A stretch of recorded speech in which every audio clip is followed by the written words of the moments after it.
Assalamualaikum warahmatullahi wabarakatuh. Hai teman-teman semua, apa kabar? Saya Sahara Roni, dosen Magister Manajemen Universitas Bhayangkara Jakarta Raya. Sekaligus saya juga konsultan manajemen sumber daya manusia. Pada kesempatan kali ini, saya ingin berbagi pengetahuan dan pengalaman dalam mengidentifikasi masalah yang sering dihadapi di perusahaan atau di organisasi.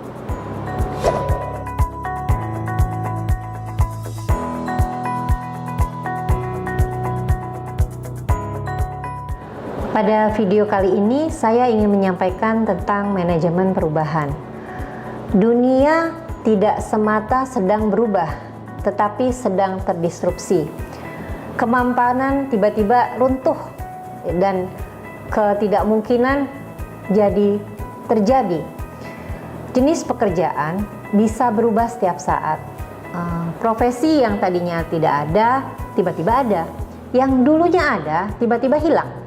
Ya, nah perusahaan juga yang sudah lama established tiba-tiba tidak ada, tiba-tiba bangkrut, dan ketahanan perusahaan-perusahaan yang baru relatif sekarang lebih cepat, maksudnya lebih cepat hilang juga, gitu ya. Jadi oleh karenanya sekarang kita itu harus segera berubah ketika kondisi memang mengharuskan kita untuk melakukan sesuatu perubahan, meskipun perubahan itu perubahan yang kecil. Jadi jangan menunggu perubahan-perubahan yang harusnya besar, jangan menunda seperti itu. Jadi ketika kita nanti mendeteksi segala sesuatu yang terjadi, merespon dengan baik sehingga tidak perlu menumpuk-numpuk supaya harus berubah dengan sesuatu yang sudah terjadi demikian sulit seperti itu. Baik, nah menghadapi perubahan lingkungan yang begitu sudah banyak orang bilang terdisrupsi, apa sih yang harus dilakukan oleh organisasi? Ya, organisasi harus tetap adaptif. Dari dulu mungkin adaptif menjadi suatu kata yang biasa kita dengar. Tapi adaptif yang dulu mungkin bukan adaptif yang sekarang digunakan. Adaptif seperti apa yang digunakan? Nah, itu sesuai dengan kondisinya seperti apa.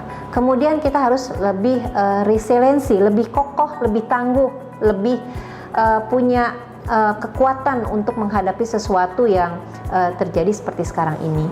Dan kemudian harus belajar terus, kemudian harus meningkatkan segala sesuatu itu secara berkelanjutan. Jadi tidak bisa menunda, apapun prosesnya harus dilakukan terus-menerus supaya tidak terjadi stagnan. Baik, oleh karenanya itu manajemen perubahan penting untuk selalu dikelola, dan kita harus selalu mengenali unsur-unsur yang terprediksi maupun yang tidak. Seperti apa unsur-unsur tersebut? Sebelum mengenali unsur tersebut, kita akan sama-sama kemudian refresh tentang manajemen perubahan.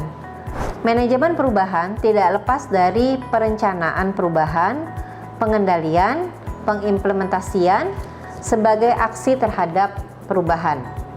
Kita harus bisa peka terhadap munculnya sesuatu yang harus direspon bahwa kita harus berubah.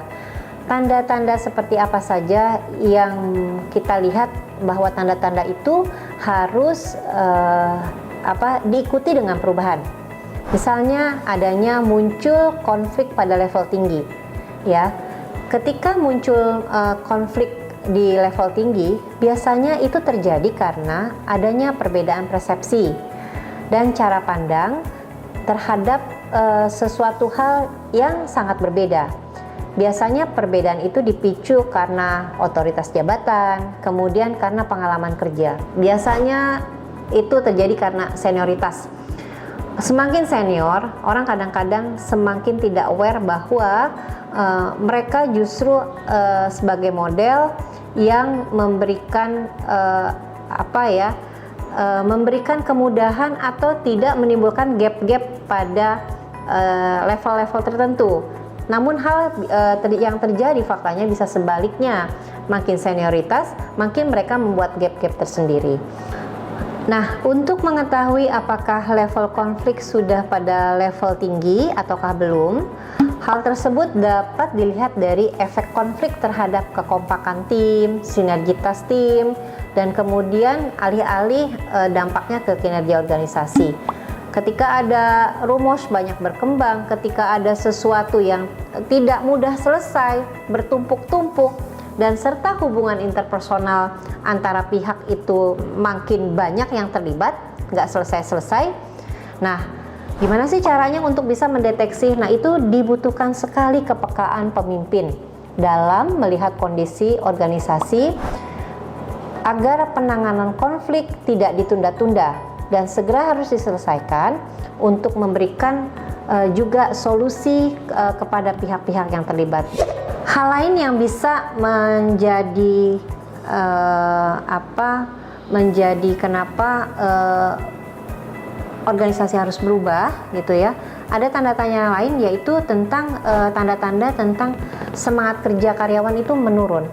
Kenapa bisa menurun? Biasanya yang paling mudah bisa menyebabkan menurun adalah masalah kompensasi, ketidakadilan prosedural. Misalnya kompensasi tidak saja berbicara masalah finansial, tapi kompensasi yang non finansial itu juga bisa menurunkan semangat kerja karyawan. Misalnya dalam segi promosi misalnya. Persyaratan-persyaratan promosi yang diberlakukan tidak adil, untuk A berbeda, untuk B berbeda, sehingga itu juga sangat bisa memicu semangat kerja karyawan menurun. Dan pada akhirnya malah jadi permanen. Kalau sudah permanen semangat kerja itu menurun, itu yang bisa membahayakan organisasi. Nah, kemudian ketika semangat kerja karyawan menurun, banyak akan terjadi kesalahan prosedur, kesalahan sistem, proses, sehingga dampaknya alih-alih kemana? Ke implementasi nilai-nilai perusahaan yang tidak seragam, jadi berbeda. Yang ini mengajukan nilai seperti ini, yang ini memperlihatkan nilai seperti ini. Masing-masing tidak sama nilainya dalam memberikan kontribusinya kepada organisasi, sehingga terjadi penundaan-penundaan, terjadi saran perbaikan itu menjadi lambat, ya, sehingga itu tadi bisa menyebabkan penurunan kerja karyawan. Nah, akibat dari proses itu lambat, sehingga menjadikan beban kerja bagi karyawan itu bertambah, sehingga akhirnya menghambat terjadinya sasaran kerja yang telah ditetapkan. Nextnya adalah hati-hati juga dengan customer. Customer adalah salah satu yang memberikan kinerja organisasi itu makin baik. Nah, oleh karenanya itu customer itu salah satu yang harus dipelihara dengan baik, karena sangat tadi mempengaruhi kondisi organisasi. Nah, terjadinya penurunan tingkat customer secara terus-menerus, komplain dan lain-lain, itu salah satu yang harus disikapi bahwa organisasi ini harus berubah. Apanya yang harus berubah? Mungkin tadi terkait sistem, terkait cara, ya, terkait budaya nantinya gitu loh. Nah, kalau customer itu komplainnya bisa langsung, bisa kita ketahui, itu akan baik. Namun bagaimana dengan customer yang langsung pergi? Nah, itu juga harus disikapi dengan baik, karena khawatirnya kalau customer itu bisa memperlihatkan ketidaknyamanannya itu langsung, itu menjadi mudah buat kita. Namun ketika customer itu langsung pergi tiba-tiba, tidak ada komplain, tidak ada apa-apa gitu. Nah, itu yang mengakibatkan bahwa kita merasa bahwa organisasi itu masih dalam zona aman, padahal gitu ya, itu yang banyak terjadi, sehingga kita udah tiba-tiba ketika kinerja organisasi turun, kita kelabakan, ya. Banyak customer tidak menyatakan tadi ketidakpuasan kerja, kemudian mereka nggak ada sinyal apapun, pada akhirnya mereka pindah ke produk atau jasa lain, sehingga itu yang kadang-kadang bisa cepat sekali menurunkan kinerja organisasi. Nah, lagi-lagi butuh kepekaan pemimpin dalam menghadapi perubahan lingkungan, sehingga mereka harusnya mampu cepat merespon perubahan yang ada dengan tindakan yang tepat, sebelum keadaan yang lebih buruk menimpa organisasi. Nah, yang lain lagi apa sinyal-sinyalnya? Ya, itu terkait dengan budaya organisasi. Budaya itu bisa dilihat dari perilaku anggotanya. Mereka kadang-kadang hanya melakukan atau bertindak sesuai dengan persepsinya masing-masing. Individu A seperti ini, individu B seperti ini. Oleh karenanya kadang-kadang tadi untuk menciptakan budaya organisasi yang memang teridentifikasi atau mencirikan perusahaan itu dengan baik, itu tidak terjadi karena banyak muncul keragaman. Setiap individu bersikap, cara pandang, perilaku organisasi sendiri-sendiri.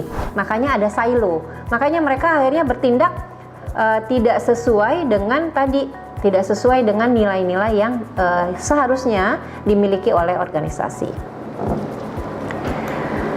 Ya, pada akhirnya ketika mereka membuat tata nilai baru yang berseberangan dengan organisasi, nah akhirnya juga ketika lagi pemimpinnya pada saat itu juga cuek, ya, nggak peduli, ya sudah aja gitu loh. Pada akhirnya itu akan terjadi disfungsi budaya dalam organisasi, di mana sikap, perilaku, dan cara pandang anggota organisasi tidak mencerminkan budaya yang ada, dan budaya tak berfungsi lagi sebagai pedoman organisasi.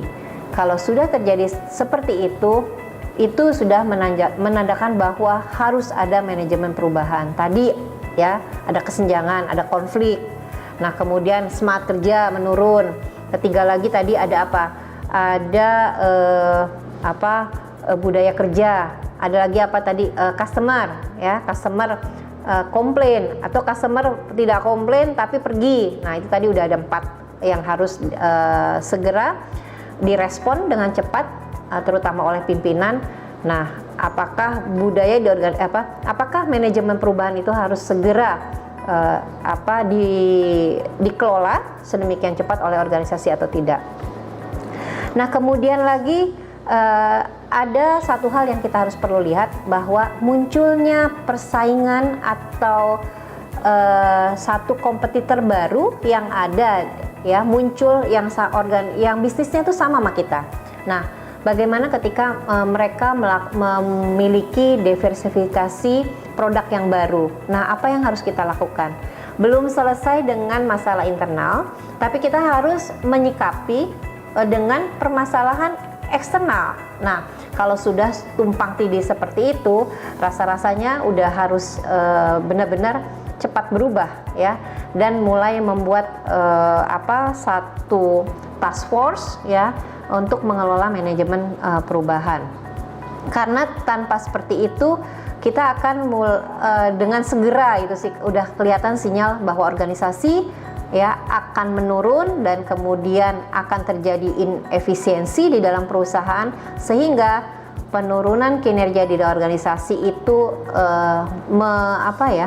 membuat terlihat makin pasti. Nah, jadi perlu disikapi lagi tadi bahwa banyak hal tadi, ya, yang perlu kita pertimbangkan lagi supaya hal-hal tersebut jangan sampai terjadi dengan beberapa faktor yang tadi saya sudah sebutkan. Kemudian lingkungan yang tiba-tiba atau sesuatu kondisi yang kayak misalnya pandemi gini. Peristiwa pandemi itu adalah suatu peristiwa yang harus segera direspon. Bagaimana satu manajemen perubahan harus segera dikelola dengan hati-hati, dengan cepat, agar itu tadi tidak semakin terpuruk. Bayangkan kepada Bapak Ibu yang punya organisasi, ya, kalau tadi elemen-elemen yang tadi sudah disebutkan sudah terjadi, ditambah lagi dengan kondisi misalnya pandemi gitu loh, ya nggak salah kalau kita lihat banyak yang perusahaan yang terjun bebas karena itu tidak bisa melihat sesuatu, tidak bisa merespon dengan baik gitu, ya, sehingga itu tadi banyak hal sebenarnya internalnya dari dulu sudah banyak masalah gitu ya. Orang nggak sadar bahwa dengan banyaknya masalah mereka nggak selesaikan, tiba-tiba ada pandemi udah langsung nyungsep. Jadi baiknya lagi kita belajar bagaimana harusnya kita bisa ketika ada satu persoalan tanda-tanda itu jangan dibiarkan. Jadi harus langsung bisa ada tanda-tanda sesuatu yang mesti dirubah walaupun hanya satu elemen, segera dikerjakan, jangan ada penundaan. Nanti sehingga tidak bertumpuk dan sehingga itu masih bisa istilahnya ada tindakan-tindakan pencegahan yang lebih baik dan lebih tepat. Teman-teman tadi sudah mendengar, mungkin juga menyimak apa yang saya tadi sudah sampaikan, bahwa ketika ada sinyal-sinyal bahwa organisasi itu harus berubah, pertama dasarnya jangan pernah menunda sinyal-sinyal yang awal. Jadi ketika ada sinyal yang awal, itu harus segera merespon dengan baik. Tadi sudah disampaikan bahwa ada beberapa sinyal, ya, faktor-faktor yang memang harus segera kita respon dengan baik. Seperti apa? Bahwa ketika organisasi itu harus berubah, pasti ada tanda-tandanya. Ada apa? Kesenjangan antara level dari fresh graduate, level senioritas, ya. Semakin tinggi gap tersebut akan semakin menimbulkan konflik. Jadi konflik tidak akan selesai-selesai kalau dari antara anggota organisasi saja sudah tidak memberikan satu standarisasi bagaimana seharusnya bersikap, bagaimana seharusnya berkontribusi. Itu tadi satu. Kedua adalah ketika kita melihat bahwa semangat anggota organisasi menurun, ya. Yang bekerja adalah semua karyawan, semua anggota organisasi. Ketika semangat organisasi menurun, pastinya semua tatanan proses, tatanan sistem, semua prosedur itu tidak akan berjalan dengan baik. Makanya ketika sudah ada ketidaksemangatan para karyawan atau anggota organisasi, harus segera direspon dengan baik. Nah, ketiga, komplain customer. Ketika ada mulai komplain customer itu dari kecil, segera harus dituntaskan. Jangan sampai menumpuk. Kenapa? Customer yang komplain bisa kita ada sinyal-sinyal yang harus diperbaiki segera. Namun bagaimana dengan customer yang tidak komplain, yang langsung pergi? Nah, itu lebih lagi bahaya. Kita tidak bisa segera menyelesaikan, tapi tiba-tiba customer pergi kepada kompetitor yang lain. Sehingga semuanya itu jadi bisa berantakan. Kita kehilangan customer, pastilah itu berdampak terhadap organisasi kita. Yang keempat adalah budaya organisasi. Budaya organisasi itu menjadi penting karena itu adalah sebuah nilai-nilai yang harus dianut oleh organisasi. Ketika nilai itu berbeda, akhirnya perilaku daripada anggota organisasi atau karyawan juga memberikan perbedaan dalam melakukan pekerjaan. Melakukan pekerjaan sebenarnya sudah ada standarisasinya, ada perhitungannya, ada caranya yang sudah didesain oleh organisasinya. Semakin tinggi level daripada posisi itu, semakin mereka harus memberikan satu nilai yang lebih tinggi dalam mendelivery pekerjaan. Nah, bagaimana ketika mereka itu tidak memberikan sesuai standar? Nah, sehingga akhirnya itu berdampak kepada keseluruhan yang ada, tatanan yang ada di dalam organisasi. Nah, alih-alih lagi, ini salah satunya tugas daripada pimpinan. Pimpinan harus peka terhadap hal-hal yang tadi bisa merubah tatanan semua yang ada di organisasi. Dan alih-alihnya butuh untuk membuat satu manajemen perubahan. Pesan saya, jangan menunggu perubahan itu atau hal yang tadinya tidak terlalu rumit menjadi rumit dan makin menjadi benang kusut yang susah untuk bisa diperbaiki. Nah, teman-teman semua, terima kasih sudah menyimak video saya. Mudah-mudahan kita akan bertemu lagi di video selanjutnya dalam materi yang berbeda. Terima kasih. Wassalamualaikum warahmatullahi wabarakatuh.